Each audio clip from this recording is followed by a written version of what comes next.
Saya coba simpulkan sebentar dengan cepat bahwa setelah selesai salat yang ditutup dengan salam itu Assalamualaikum warahmatullahi Assalamualaikum warahmatullahi. Kata Al-Quran, jangan terburu-buru untuk beraktivitas yang lain sebelum Anda menyempurnakan satu amalan yang amalan ini begitu dahsyat dalam pandangan Allah Subhanahu wa taala. Amalannya disebut dengan zikir, ya. Saya persingkat, tema kita adalah tentang amalan pasca salat. Baik. Ini tema kita. Kemudian amalan besarnya adalah zikir. Dalilnya di Quran surah keempat An-Nisa ayat 103. فَإِذَا قَضَيْتُمُ الصَّلَاةَ فَاذْكُرُوا اللَّهَ.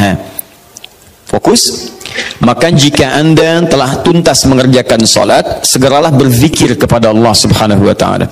Ingat, amalan pasca salat yang diutamakan apa? Zikir.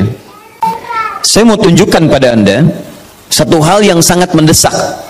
Kenapa amalan ini begitu sangat ditekankan oleh Al-Quran?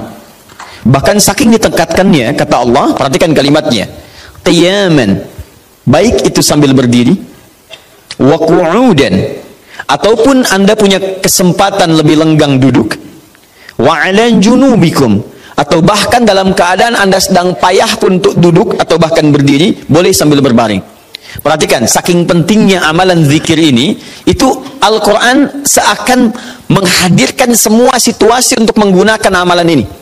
Ya, bukan tidak ingin menoleransi, tapi ada sesuatu yang penting di sini. Saking pentingnya seakan-akan kalau dalam bahasa yang lain, tolong jangan tinggalkan ini. Ya, kalau Anda memang buru-buru, harus langsung bangkit pasca sholat. Ada yang bahkan setelah salam subuh, Assalamualaikum, Assalamualaikum, saya harus kejar ke tempat pekerjaan, langsung mau berangkat. Nah, terburu-burunya Anda untuk mengejar pekerjaan itu tidak menghalangi Anda untuk berzikir. Kalau bisa sambil jalan pun zikir aja, ayo lakukan, kerjakan amalannya. Kalau Anda senggang, duduk dengan tenang, lakukan.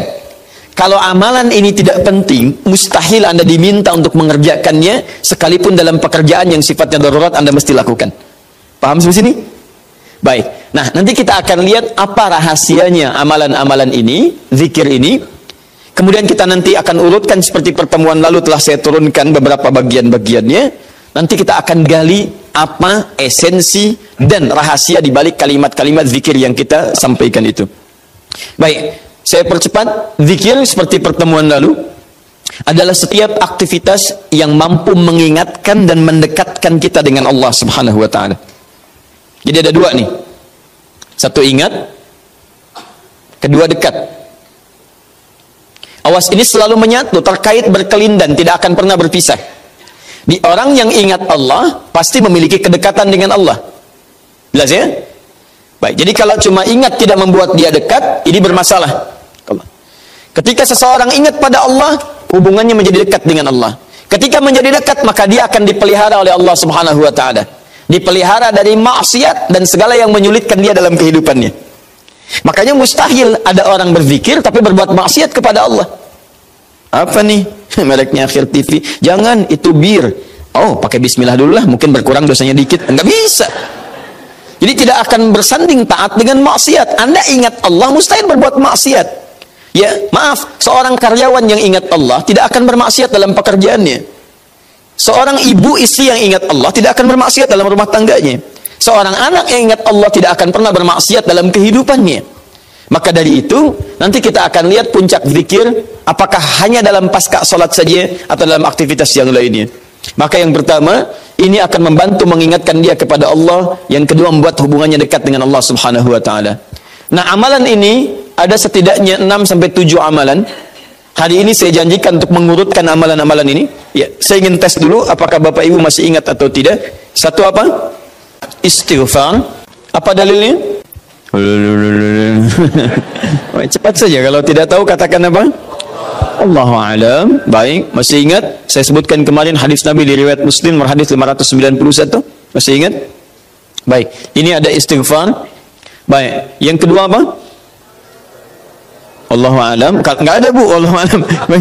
Assalamualaikum warahmatullahi wabarakatuh. Assalamualaikum warahmatullahi wabarakatuh. Astagfirullah, astagfirullah, astagfirullah. Allahu a'lam, Allahu a'lam. Enggak ada. Baik. Baik, kita lihat ini istighfar atau masuk kepada kalimat thayyibah. Dalilnya Quran surah keempat ayat 103, kan? Kemudian yang kedua, bisa juga bacaan Al-Quran. Baik, Quran surah ke-15 dalilnya ayat ke-9. Ya, inna nahnu nazzalna dzikra. Kami telah turunkan Al-Quran sebagai zikir. Jadi kalau Anda baca Al-Quran, itu Anda sedang berzikir. Kemudian bisa juga hafalan Al-Quran. Anda menghafal misalnya. Misal, Anda tidak membaca, tapi selesai sholat Anda membacakan ayat-ayat Quran sebagai hafalan. Ada ayat kursi misalnya, ada 3 surah yang terakhir, ada kemudian ayat pertama sampai 5 misalnya, Al-Baqarah, ya ada ayat-ayat yang lainnya, hafalan misalnya. Begitu Anda bacakan, Anda sedang berzikir. Dalilnya Quran surah ke-54, ayat 17, ayat ke-22, ayat 32, ayat ke-40. Ketika Allah menyebut para penghafal Quran, menyebutnya dengan proses berzikir. Walaqad yassarnal Qur'ana lidzikri. Kami telah mudahkan Al-Quran sebagai zikir. Ya, hafalan di sini zikir. Untuk dihafal, untuk berzikir. Jadi kalau Anda pasca sholat kemudian membaca ayat-ayat Quran dalam hafalan bukan menggunakan mushaf, maka Anda sedang berzikir kepada Allah Subhanahu wa taala. Dan nilainya 4 kali lebih banyak dibandingkan dengan yang membaca.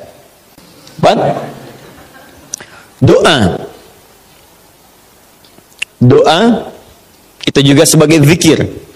Ya, Quran surah ke-7 misal dalilnya ayat 205. Wadhkur rabbaka fi nafsika tadarruan wa khifatan wa dunal jahri minal qaul. Ketika Allah meminta kita berdoa, kalimat doanya dalam bahasa perintah menggunakan kata zikir. Wadhkur rabbaka. Ayo minta, berdoa, sebut zikir kepada Rabbmu dalam dirimu dengan perasaan penuh harap, penuh ketawaduan. Minta kepada Allah. Di ketika Anda diminta untuk memohon berdoa kepada Allah, kalimat doa itu menggunakan zikir. Jadi ketika Anda sedang berdoa, Anda sedang berzikir. Bukankah saat berdoa Anda ingat kepada Allah? Bukankah saat berdoa keadaan Anda menjadi lebih dekat dengan Allah? Nanti kita akan lihat doa apa yang biasa dibaca Nabi pasca sholat dan seperti apa cara memohonnya. Ada rahasianya. Anda tidak menggunakan ini sangat disayangkan. Anda kehilangan momentum, dipercepat untuk memudahkan seluruh proses kehidupan Anda. 5, masih ingat? Salat. Nanti ada lagi amalan. Pasca salat ada salat. Di begitu selesai assalamualaikum, assalamualaikum, kapan kemudian ini kita mesti tunaikan salat yang ini? Dan ada rahasianya juga. Bahkan salat yang ini boleh jadi akan memberikan syafaat dengan izin Allah kepada hamba-hamba yang dirasakan kurang amalnya. Karena ketika amalan-amalan fardu tidak bisa menolong Anda dari proyek akhirat yang telah Anda cita-citakan untuk masuk surga itu, maka yang akan dicari pertama kali diantaranya adalah amalan yang ini. Maka Anda ketinggalan dari itu yang bisa membuat situasi tegang saat di akhirat. Hati-hati, Anda ketinggalan handphone, perasaan luar biasa sedihnya. Balik lagi ke An-Nur, dicari-cari lewat CCTV. Tapi Anda ketinggalan yang sunnah, kenapa tidak Anda buru kemudian? Tadi nggak sholat sunnah, besok lagi, Masya Allah, belum tentu besok dia hidup. Dalilnya Quran surah ke-20 ayat ke-14. Ya, innani anallahu la ilaha illa ana fa'budni wa aqimis salata lidzikri. Saya Allah, tidak ada Tuhan yang layak disembah kecuali saya. Sembah saya. Bagaimana cara nyembahnya? Tunaikan salat sebagai zikir kepada saya. 6. Memperbanyak menyebut Allah, menyebut nama Allah, atau juga dengan al-asmaul husna. Dalilnya Quran surah kedua Al-Baqarah ayat 152. Fadhkuruni adzkurkum. Ayo cepat sebut nama saya, maka aku pun akan mengingatmu. Aku menyebutmu. Dia orang yang selalu ingat Allah, nanti Allah akan ingat pada dia. Nanti saya kasih tahu rahasia yang paling besar. Bahkan ada orang yang saat membutuhkan ya dalam persoalan kehidupan kepada Allah, sebelum dia minta, karena Allah telah mengingatnya, Allah ringankan aktivitas kehidupan dunianya.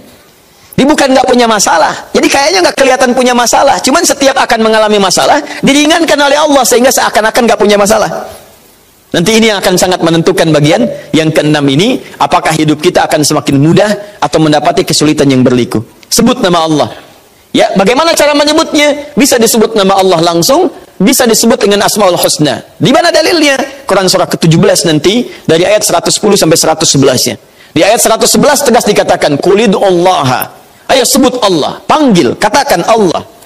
Awidur Rahman atau Ar-Rahman, ayyamma tad'u falahul asmaul husna. Maka kapanpun Anda bisa memanggilnya, memintanya, Anda boleh memanggil dengan nama yang terbaik sesuai dengan kebutuhan Anda. Nanti saya kisahkan, ada orang baru selesai sholat, kemudian menyebut nama ini, dan satu di antara nama yang paling luar biasa, ketika dia selesai kata Nabi, dari mana kamu tahu menyebut dengan nama itu? Tahukah engkau, jika engkau melakukannya, maka engkau telah memanggil Allah, yang dengan panggilan itu, jika meminta akan segera diberikan, jika berdoa akan segera dikabulkan. Rahasianya luar biasa, nanti kalau sudah tiba waktunya. Hadisnya sahih. Ya. Saking sahihnya, ini ditempatkan oleh Sayyid Qutb di dalam satu kitabnya Al-Aqaid Al-Islamiyah, padahal kitabnya tentang akidah. Ketika membahas tentang asma wa sifat, nama-nama Allah Subhanahu wa ta'ala. Hadis ini dimasukkan, padahal hadis ini amalan tentang amalan pasca salat. Ketujuh, bagian terakhir. Ini adalah indikator yang paling penting, yang terakhir ini, sampai saya pisahkan tersendiri dalam aktivitas harian. Zikir paripurna. Ini yang zikir paripurna. Ini amalan pasca salat. Disebut dengan zikir, bukan amalan biasa, tapi semua amalan ini akan dibawa kepada seluruh aktivitas hariannya. Bukankah pasca sholat ada yang jalan, pasca sholat ada yang kerja, pasca sholat ada yang makan, pasca sholat bahkan ada yang masak, pasca sholat ada yang bicara? Maka orang yang pasca sholat zikirnya itu benar latihan zikirnya, maka makannya adalah makan dengan berzikir kepada Allah, bicaranya zikir kepada Allah, jalannya zikir kepada Allah Subhanahu wa ta'ala. Nanti saya turunkan ayat-ayatnya, bagaimana orang berjalan sambil zikir, bagaimana orang kemudian makan zikir, bagaimana orang bicara zikir. Jangan-jangan selama ini kita hidup 24 jam, tapi aktivitas kita tidak dalam rangka zikir kepada Allah Subhanahu wa ta'ala. Nah, dalilnya Quran, surah ketiga Ali Imran, ayat 190 sampai 191. Inna fi khalqis samawati wal ardi wa ikhtilafil laili wan nahari la ayatin liulil. Siapa ulul albab itu? Ayat selanjutnya, alladzina yadhkurunallaha. Mereka itu orang-orang yang senantiasa zikir pada Allah Subhanahu wa taala. Qiyaman, dalam keadaan dia berdiri, wa qu'udan, ataupun dia duduk, wa 'ala junubihim, atau bahkan sedang tidurnya. Tidurnya disebut sebagai zikir, berdirinya disebut sebagai zikir, duduknya disebut sebagai zikir. Dan ahli zikir ini adalah orang-orang yang akan dimuliakan bahkan oleh Allah ketika kembali ke akhirat nanti, dan dipuji-puji oleh Allah Subhanahu wa taala. Saya mau tunjukkan pada Anda satu hal yang sangat mendesak. Kenapa amalan ini begitu sangat ditekankan oleh Al-Quran? Bahkan saking ditekatkannya, kata Allah, perhatikan kalimatnya, qiyaman, baik itu sambil berdiri, wa qu'udan, ataupun Anda punya kesempatan lebih lenggang duduk, wa 'ala junubikum, atau bahkan dalam keadaan Anda sedang payah pun untuk duduk atau bahkan berdiri, boleh sambil berbaring. Perhatikan, saking pentingnya amalan zikir ini, itu Al-Quran seakan menghadirkan semua situasi untuk menggunakan amalan ini. Ya, bukan tidak ingin menoleransi, tapi ada sesuatu yang penting di sini. Saking pentingnya seakan-akan kalau dalam bahasa yang lain, tolong jangan tinggalkan ini. Ya, kalau Anda memang buru-buru, harus langsung bangkit pasca sholat. Ada yang bahkan setelah salam subuh, assalamualaikum, assalamualaikum, saya harus kejar ke tempat pekerjaan, langsung mau berangkat. Nah, terburu-burunya Anda untuk mengejar pekerjaan itu tidak menghalangi Anda untuk berzikir. Kalau bisa sambil jalan pun zikir aja, ayo lakukan, kerjakan amalannya. Kalau Anda senggang, duduk dengan tenang, lakukan. Kalau amalan ini tidak penting, mustahil Anda diminta untuk mengerjakannya, sekalipun dalam pekerjaan yang sifatnya darurat Anda mesti lakukan. Paham sampai sini? Baik, nah nanti kita akan lihat apa rahasianya amalan-amalan ini, zikir ini. Kemudian kita nanti akan urutkan seperti pertemuan lalu telah saya turunkan beberapa bagian-bagiannya. Nanti kita akan gali apa esensi dan rahasia di balik kalimat-kalimat zikir yang kita sampaikan itu. Baik, saya percepat. Zikir seperti pertemuan lalu adalah setiap aktivitas yang mampu mengingatkan dan mendekatkan kita dengan Allah Subhanahu wa ta'ala. Jadi ada dua nih, satu ingat, kedua dekat. Awas, ini selalu menyatu, terkait, berkelindan, tidak akan pernah berpisah. Di orang yang ingat Allah pasti memiliki kedekatan dengan Allah. Jelas ya? Baik, jadi kalau cuma ingat tidak membuat dia dekat, ini bermasalah. Ketika seseorang ingat pada Allah, hubungannya menjadi dekat dengan Allah. Ketika menjadi dekat, maka dia akan dipelihara oleh Allah Subhanahu wa ta'ala, dipelihara dari maksiat dan segala yang menyulitkan dia dalam kehidupannya. Makanya mustahil ada orang berzikir tapi berbuat maksiat kepada Allah. Apa nih? Mereknya Akhir TV. Jangan, itu bir. Oh, pakai bismillah dulu lah, mungkin berkurang dosanya dikit. Enggak bisa. Jadi tidak akan bersanding taat dengan maksiat. Anda ingat Allah, mustahil berbuat maksiat. Ya, maaf, seorang karyawan yang ingat Allah tidak akan bermaksiat dalam pekerjaannya. Seorang ibu istri yang ingat Allah tidak akan bermaksiat dalam rumah tangganya. Seorang anak yang ingat Allah tidak akan pernah bermaksiat dalam kehidupannya.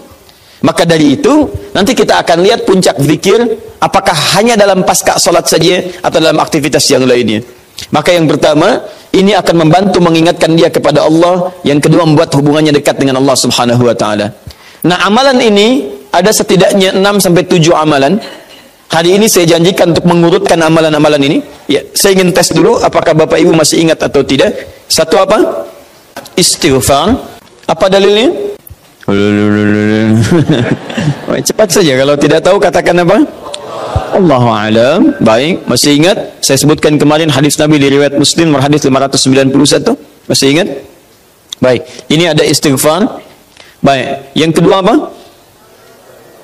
Allahu a'lam. Enggak ada, Bu. Allahu a'lam. Assalamualaikum warahmatullahi wabarakatuh. Assalamualaikum warahmatullahi wabarakatuh. Astagfirullah, astagfirullah, astagfirullah. Allahu a'lam, Allahu a'lam. Allahu a'lam. Enggak ada. Baik. Baik, kita lihat ini istighfar atau masuk kepada kalimat thayyibah. Dalilnya Quran surah keempat ayat 103, kan? Kemudian yang kedua, bisa juga bacaan Al-Quran. Baik, Quran surah ke-15 dalilnya ayat ke-9. Ya, inna nahnu nazzalna dzikra. Kami telah turunkan Al-Quran sebagai zikir. Jadi kalau Anda baca Al-Quran, itu Anda sedang berzikir. Kemudian bisa juga hafalan Al-Quran.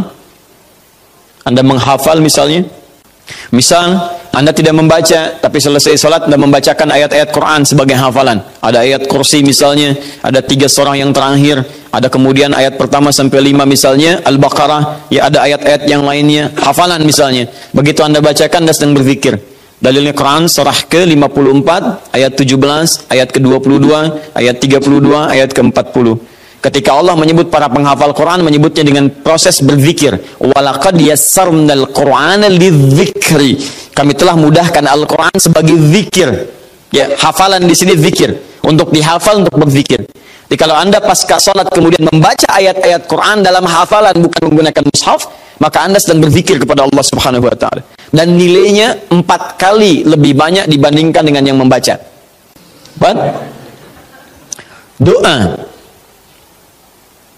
Doa itu juga sebagai zikir.